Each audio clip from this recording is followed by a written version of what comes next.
Olá, sejam bem-vindos a mais um Telesaúde, hoje com um tema de extrema importância e carregado aí, infelizmente, de muita desinformação, de pouco conhecimento, que são justamente as manifestações de saúde e impacto, especialmente para as mulheres, né? Então, manifestações ginecológicas e obstétricas.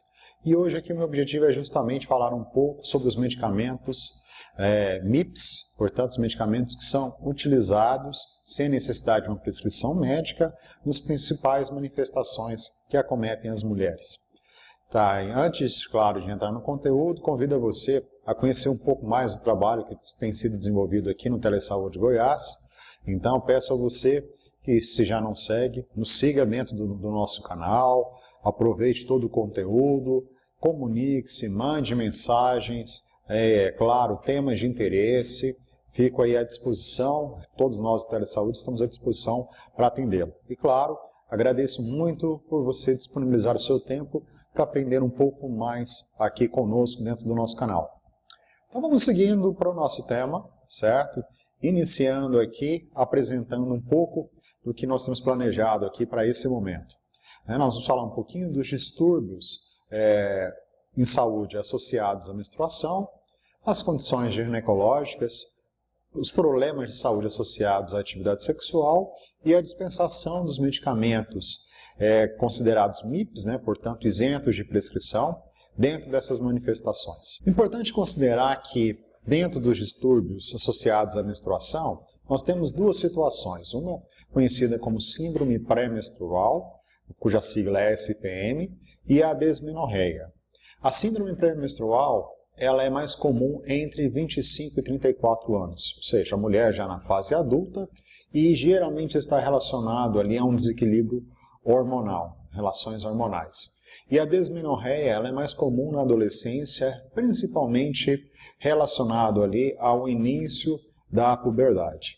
E nós temos aí alguns fatores epidemiológicos que aumentam a predisposição dessa condição e que estão ligados à obesidade, desequilíbrio metabólico, o fumo, o tempo de menstruação perdurando por mais de 6 dias, né? E, claro, uma menarca, né? Ou seja, a primeira menstruação antes dos 12 anos. Né? Todos esses aspectos eles favorecem o surgimento dessas condições clínicas.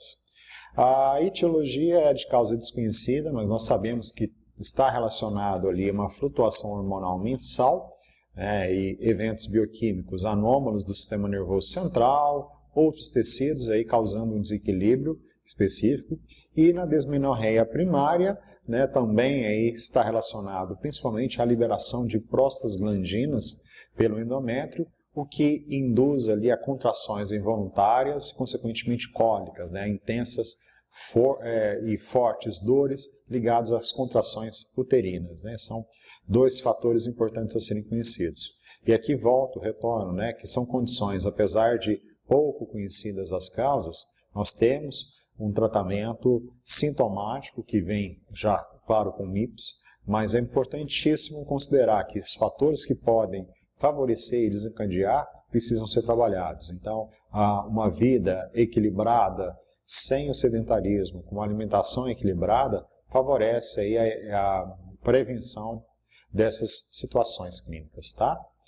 Dentro dos sinais e sintomas, na síndrome pré-menstrual, né, as características que nós temos são cólicas abdominais, sensibilidade das mamas, tudo isso no período pré-menstrual realmente, dor de cabeça, cefaleia, né, fadiga, alterações no humor, fissura por alimentos, né, um desejo, uma compulsão por alimentos, e geralmente alimentos que sejam ricos em açúcar e gordura, como é o caso do chocolate especificamente, retenção de líquido e, consequentemente, ganho de peso, e até evoluindo para sintomas mais graves ligados a comportamentos psicóticos e violência.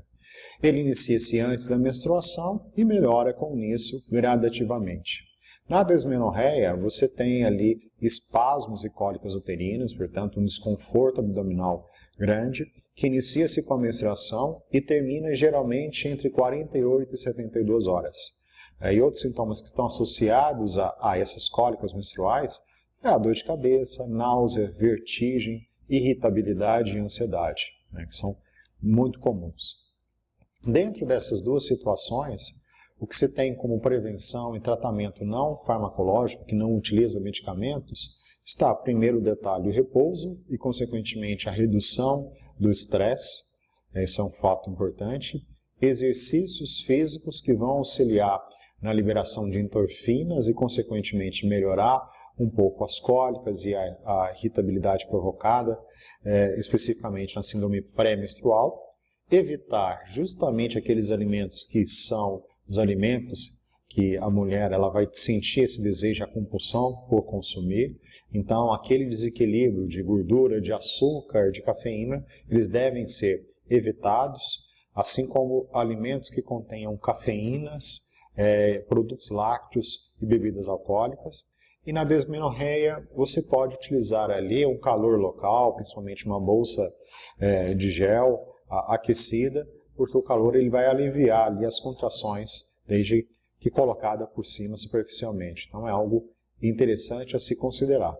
Agora, algumas situações, elas precisam ser observadas e nessas situações é interessante que a paciente seja encaminhada ao médico, tal como o início da primeira menstruação ocorrendo em idade inapropriada, o que pode aí sugerir algum distúrbio hormonal de impacto, o desaparecimento de fluxo menstrual após uma série de períodos normais, o excessivo sangramento menstrual, hemorragias entre os períodos da menstruação, a dor pélvica que ocorre durante períodos diferentes da menstruação, seja durante a defecação ou durante os atos sexuais, uma desmenorreia que surge com o início do primeiro ou segundo ciclo, podendo indicar aí que pode estar ocorrendo uma obstrução do fluxo congênito, e sintomas que não melhoram mesmo com a utilização de medicamentos isentos de prescrição, medicamentos como os anti-inflamatórios, que nós vamos observar daqui a pouco. Nessas situações, demonstra que não são pequenos transtornos, podem ser transtornos com fatores complicantes e que, portanto, precisam ser melhor observados clinicamente.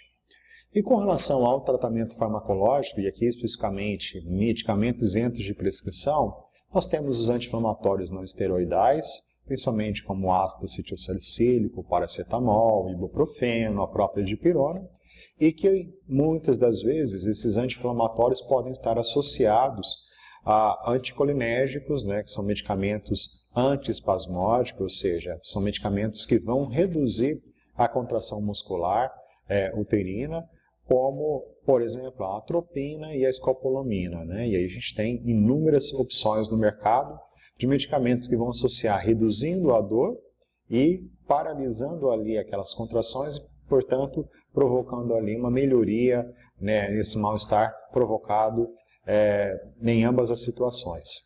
A cafeína ela também pode estar associada e ela, por ter um efeito diurético e também auxílio no alívio da fadiga, ela pode ser interessante dentro dessas utilizações.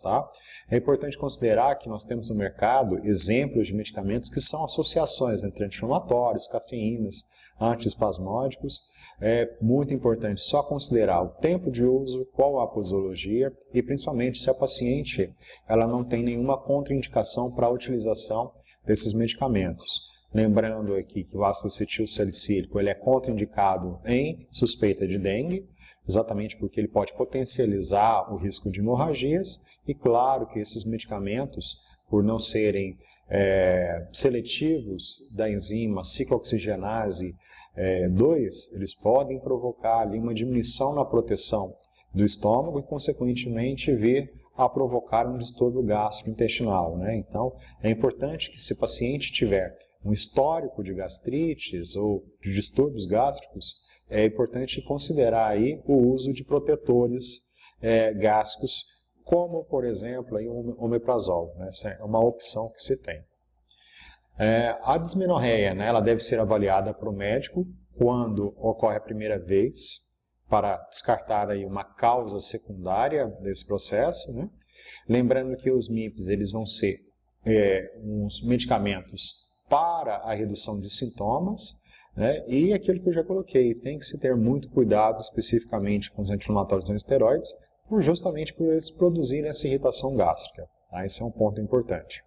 E aqui cabe um parênteses, abrindo aqui para uma situação interessante, né? Cabe aqui um relato histórico, né, de uma patologia que, infelizmente, ainda nós temos relatos no Brasil e no mundo, que é a famosa síndrome do choque tóxico, né? Que é uma situação de intoxicação relacionado a agentes infecciosos que se proliferam em absorventes internos, que quando sem orientação, sem a adequada substituição desse absorvente, pode se ali colonizar, provocando ali, produzindo ali toxinas que podem cair na corrente sanguínea da paciente, provocando ali esse envenenamento, né, conhecido como choque tóxico, né? Nessa situação é fundamental a hospitalização para o tratamento dessa toxina. Lembrando que aqui não é uma situação de infecção, mas de intoxicação. Claro que a prevenção é, claro, o uso de absorventes, né, descartáveis, mesmo que sejam internos, né, lembrar e educar o paciente para essa substituição. Esse é um ponto importante. Outra condição ginecológica muito importante e que é muito comum, infelizmente, são as infecções, né, que atingem a mucosa vaginal. Principalmente a infecção fúngica, né, por Cândida, que é um fungo oportunista e que se aproveita da destruição da microbiota vaginal para gerar a infecção. Né? Ela é a mais comum, principalmente após essa primeira menstruação, que é conhecida clinicamente como menarca. Alguns fatores podem predispor essa situação de infecção fúngica, tais como o uso de antibióticos, seja ele por via oral, principalmente por via oral, a baixa imunidade, a má alteração da microbiota vaginal, principalmente provocada, por exemplo, por cosméticos que não têm um pH equilibrado, ingestão de hormônios, gravidez, atividades sexuais sem a adequada higienização, alteração da glicemia, ou seja, hiperglicemia, o uso de ducha vaginal também com não adequada secagem, né, daquela região, tudo isso favorece e predispõe a infecções fúngicas e, consequentemente, ali uma irritação na mucosa vaginal e o prurido, né, a coceira. Tudo isso também, claro, é mais comum a partir do momento em que a mulher inicia a sua vida sexual, né? Então, é um ponto importante e por isso coloco, né, quanto maior a informação e maior as condições de educação que essas mulheres são colocadas, né, menores são as chances e fatores predisponentes a essas situações. Com relação à infecção fúngica vaginal, né, a principal agente causal é o fungo Candida albicans, que está presente na microbiota específica da pele, mas não na mucosa vaginal como microbiota. E, consequentemente, quando ocorre um desequilíbrio na flora vaginal, esse fungo oportunista ele invade e ali ele coloniza, né, aquela mucosa, se proliferando e, consequentemente, provocando ali uma irritação dessa mucosa vaginal e, consequentemente, ali a mulher vai ter uma ardência, haverá ali a formação de um corrimento, que é uma tentativa de eliminação daquele agente, muitas vezes com uma infecção secundária e, consequentemente, um odor desagradável, uma cor amarelada, que é bem típica, específica dessas infecções. Um detalhe que essa infecção ela é considerada também uma infecção sexualmente transmissível, né? Entretanto, no parceiro, geralmente sexo masculino, se tem ali uma infecção com poucos ou praticamente nenhum sintoma, ou seja, assintomático. Tá? Isso é um ponto importante.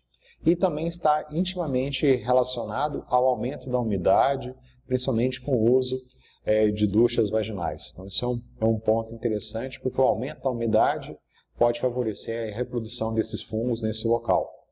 Como eu disse para vocês, né, os principais sintomas, né, é a coceira, uma sensação de queimação e de dor, principalmente durante o ato de urinar, e com a produção de corrimento, seja ele inodoro ou, em casos mais avançados, né, com uma infecção secundária, com um odor desagradável e um corrimento amarelado.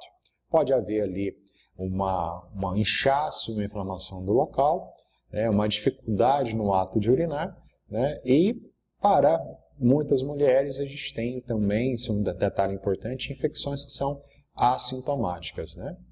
A prevenção e o tratamento farmacológico envolve limpeza, sempre deixando aquele local limpo e seco na região que atinge, evitar roupas muito apertadas, né, e de tecido sintético que aumentam ainda mais a umidade, evitar o uso de roupas de banho, né, manter a manutenção de roupas de banhos molhadas, e aqui eu faço também novamente um adentro, porque na gravidez a candidíase vaginal ela é extremamente comum, e aí recomenda-se, né, claro, com uma atividade física que é fundamental ali para fortalecimento de toda a musculatura da região do quadril, a hidroginástica e todos os esportes aquáticos, eles precisam ser levados em consideração, né, se os seus benefícios vão sobrepor ao risco da candidíase em si. Né? Então, isso é um ponto importante a ser considerado. Por quê? Na gravidez, pode haver complicações ligadas a essa infecção que podem levar ali, serem fatores de embolia pulmonar fatal, descolamento da placenta, infecção intrauterina e danos químicos ao feto, entre outras. Né? Então, isso é um ponto importante a ser considerado. Né? Água excessivamente clorada pode levar à irritação e ao prurido vaginal e, consequentemente, pode haver ali um mascaramento de uma infecção fúngica ou uma confusão com relação a essa infecção. Então, tem que se tomar cuidado nessas situações, tá? Pacientes que apresentam sintomas de infecção vaginal pela primeira vez devem ser encaminhados ao médico, assim como pacientes que apresentam infecções recorrentes, né? E aí, nessa situação, há a possibilidade, uma suspeita de diabetes mellitus, de uma alergia ou de uma gravidez. Esses são pontos importantes. Pacientes também cujo sintoma, mesmo com tratamento com antifúngicos, não melhora em 7 dias de tratamento, menores que 12 anos, gestantes, pacientes que estão apresentando outros sintomas não característicos, tais como febre, calafrio, náusea, vômito, alergia, dor nas costas e corrimento fétido, isso pode já indicar uma infecção secundária, e pacientes com outras patologias de base, tais como diabetes mellitus, HIV e AIDS, uso de corticoides sistêmicos que comprometem a imunidade, bem como antineoplásicos, né? Então, o uso de MIPs aí é restrito e realmente devem ser encaminhados aos médicos, tá? E dentro do tratamento farmacológico, claro que a gente vai optar por antifúngicos, tópicos locais, derivados imidazólicos, tais como iconazol, tiaconazol, clotrimazol e nistatina. O uso vai perdurar de 7 a 14 dias e caso os sintomas permaneçam, é necessário encaminhamento ao médico. Além, claro, do uso desses medicamentos, é recomendado a utilização, o uso de preservativos de látex, né, como uma forma de, não só de contraceptivo adicional, né, nessa situação, mas também de prevenção a essas situações. E cuidado porque, especialmente, esses derivados imidazólicos possuem históricos de interações, principalmente com álcool, ou, no caso do miconazol, ele pode provocar aumento, risco de sangramento em pacientes que utilizam anticoagulantes. Né, isso é um fator importante. Outros aspectos interessantes a serem considerados, né, a própria higiene, o risco ali de, se você observar que está havendo ali uma infecção secundária bacteriana, é necessário um diagnóstico laboratorial e clínico para o tratamento específico, né, e sempre interessante adaptar ali não só a questão de higiene, mas a questão de roupas íntimas de algodão que permitem ali evitam, né, uma umidade excessiva na região ginecológica. Isso é um fato muito importante. E por último aqui, né, claro que nós vamos trabalhar também alguns riscos associados à atividade sexual, entre eles a gravidez indesejada e as doenças sexualmente transmissíveis ou as infecções sexualmente transmissíveis. Quando se coloca a doença, tem que se levar em consideração outros agentes que não vão atingir especificamente o órgão genital, mas que são transmitidos também por esse contato, tais como, por exemplo, o famoso chato, né, que é um piolho transmitido ali através dos pelos pubianos e é também considerado uma doença sexualmente transmissível. Entre as principais, né, claro, né, e ainda nós temos uma incidência alta, está a gonorreia, sífilis, clamídia, a herpes genital, verrugas genitais e a infecção pelo vírus HIV, consequentemente com a manifestação que é a AIDS, né? É importante considerar que são mais comuns entre indivíduos de 10 a 21 anos que estão iniciando a sua vida sexual e que pouco conhecimento possuem, né, principalmente na prevenção. Nas mulheres, o risco maior está no caso da herpes, da gonorreia e da AIDS. E lembrando que, além da transmissão sexual, pode haver risco de transmissão vertical, né, da mãe para a criança, né, durante o nascimento, em especial aí o vírus da AIDS. A exposição ao vírus HIV, HPV e hepatite e, claro, as bactérias como clamídia, sífilis e gonorreia, todos eles relacionados aí ao risco de transmissão sexual. Dentro dos sintomas, é claro que cada uma dessas infecções possui suas características, né, suas clínicas, suas características patognomônicas, né, são específicas.